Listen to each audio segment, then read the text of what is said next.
Now, get ready to talk hockey.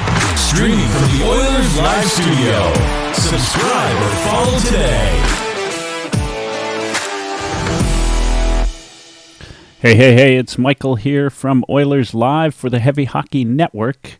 Little post-game analysis of the LA Kings versus Edmonton Oilers game tonight. The Edmonton Oilers coming out on top 4-3 in a shootout win against the LA Kings, drawing them within 1 point in the NHL standings with a game in hand. So not a bad result, and if you are one of those folks like myself that's hoping that the Vegas Golden Knights don't make the playoffs this year, for really, I would say, petty reasons. But either way, a 3-point night like tonight is not so bad. Oilers are on a bit of a tear, I would say, 7-2-1 in their last 10, 2 wins in a row. I'll take tonight's result any night of the week. Some of the big things to take away from tonight, of course, Connor McDavid with his 100th point of the season.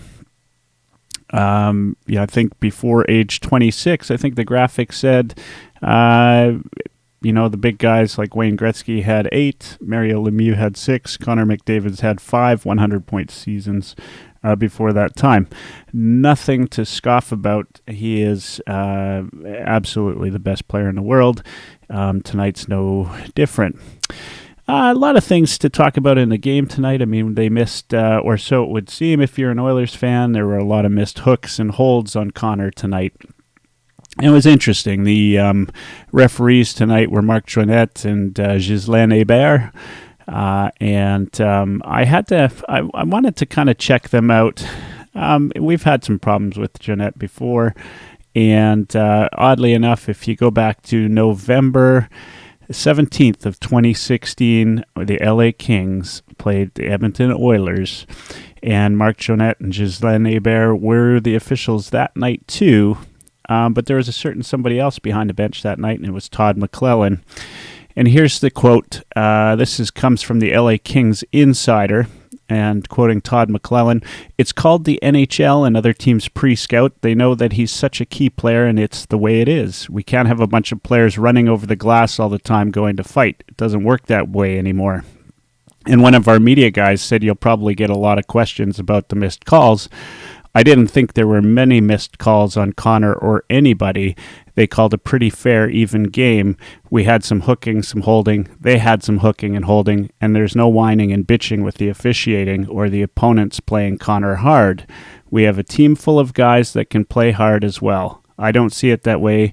Maybe I'm missing something, but I don't see it that way one bit. If you read a little bit about that game, a lot of the fans, of course, thought at that point, which was the reason they asked McLellan, what did you think about all the missed calls? So, same old when it comes to Connor McDavid. I think that an important game like tonight, you'd like to see some of those calls go the Oilers' way, and they just didn't. But the Oilers didn't come out tonight with the first goal, which they've been able to do lately a little bit more often than they were certainly at the beginning of the year.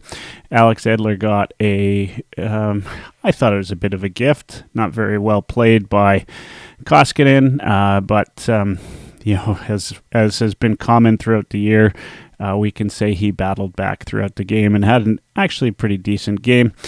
McDavid gets his 99th point, getting the puck over to Cody Ceci, who just rung one off the corner post and goes in. Great goal for Ceci, and that's Connor's 99th point. And then to finish the period, of course, Leon Draisaitl scores his 49th. At this point, I was almost positive that Draisaitl would get his 50th of the season tonight. I would have loved to see him do that before Austin Matthews, of course. Connor McDavid then gets another one, which goes off of via follow. But really, if you could give Evander Kane an assist. This one was unassisted, and you could give Puljujarvi an assist for both being in the same spot.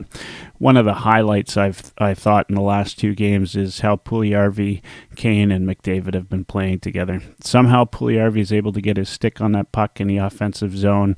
The puck's moving in the right direction. Just love the confidence he's playing with and how he's playing. And it's just going to be good for this team going down the stretch. Of course, if you need to mix it up, as Woodcroft has done, you can always put Yamamoto back in that line, and maybe you get a spark when you need it at the right time. So that's good. But that Draisaitl, Yamamoto, of course, they've had chemistry since Yamamoto got called up way back, and Hyman, of course, has been doing really great tonight, and he gets the assist on the Draisaitl 49th goal.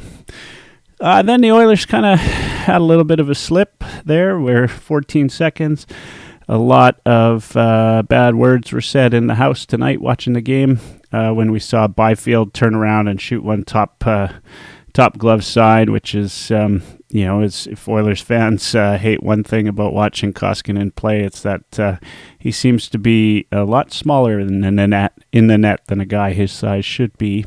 And then only 14 seconds later, Carl Grundstrom scores one, kind of a bit of a lucky bounce, and that's kind of the way it happens. I thought this game had a bit of a playoff feel to it tonight, and while the shots were quite a bit in favor of the Kings tonight, 41-33, I really kind of felt like it was good to watch the Oilers kind of battle through it tonight. They didn't get any give me calls. They even had a couple bad ones against them. They're going to have to expect that going into the playoffs this year. As much as I hate that, it's just the way that the NHL calls games, and these playoffs are not going to be any different. We keep thinking they will be. They just aren't. The Oilers, I thought did really well. They give up the first goal. They battle back. The Kings, like the Oilers, once they score the first goal, have a great record. They had 22 wins going into tonight with only 5 losses. And, of course, they now have 22 wins and 6 losses after scoring the first goal. The Oilers as well, though, when going into the first period, after the first period with the lead, have a pretty good record as well. So good to see either way them come back and steal a win. The shootout, both Draisaitl and McDavid showing us exactly why they are the star players they are. I thought the Oilers did well to keep the Kings to the outside most of the night. Even though the shots were up high, I thought they did really well. My star of the game, you can't go to anybody else other than Connor McDavid. And then if I had to, I would probably say Jesse Puljujarvi's a second star on the Oilers tonight. He just, to me, he had all the things going for him that the Oilers do. Next up for the Oilers is, of course, the St. Louis Blues on Friday night. So they're going into St. Louis. St. Louis did the Oilers a favor in the playoff standings tonight by beating the Canucks. They're having a mediocre season as far as St. Louis is concerned, but still a good season. They're putting up some good numbers, and it'd be interesting. It should be a good game for Edmonton and a good test. Also, it could potentially be the game that puts Edmonton into second place in the division. So we're one step closer to what those of us at Heavy Hockey Network think is a 99-point need in order to finish in the top 3 in the division this year. So now we need 9 more wins out of our next 14 games. So that's not bad. 9-5 should be doable with the way this team is playing of late. Tonight was another night without Zach Kassian in the lineup. Of course, you can't. We won't see Archibald make the trip, so we could see Kassian back in the lineup come Friday night. We'll see what happens. I'd be curious who you think is going to get the start in St. Louis. My guess would be it's going to be Mike Smith, just based on the way Woodcroft and every coach in the Oilers organization has kind of leveled the workload for both goaltenders.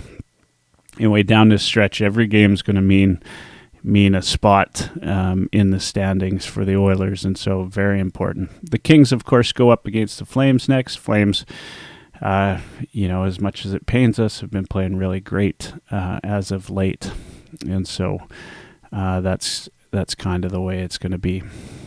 So that's it right now. The Oilers sitting in third, 68 games played, 14 games remaining with 81 points. And a 7-2-1 record in their last 10. They are they're comfortably in a wild card spot if they were to fall out of the division lead. And I think just doing great in terms of where they were after December.